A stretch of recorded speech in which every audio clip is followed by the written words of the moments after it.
Talenthuntissa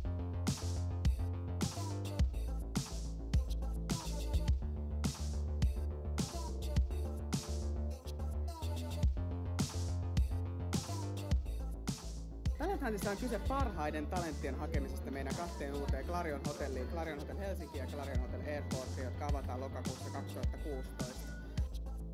Tämä on vähän erilainen lähestymistapa rekrytointiin. Ihmiset pääsee ensin esittelemään, kuinka paljon energiaa, rohkeutta ja innostuneisuutta heissä on. Ja sitten me lähdetään tätä 5-portaista rekrytointiprosessia viemään eteenpäin. Tässä on ensimmäinen mahdollisuus kaikille näyttää, että mistä he on tehty.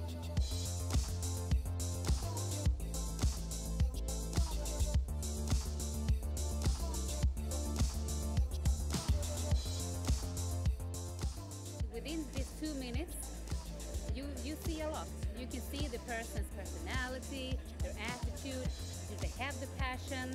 I think the atmosphere is wonderful.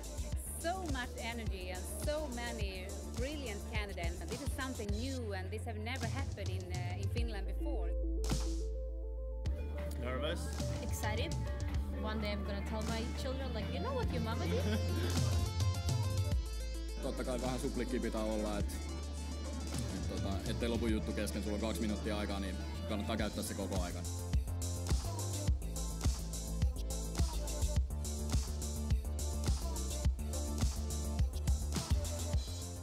It's a pretty cool environment. I really hope I can go through the workshop and see if I can have what it takes to work here.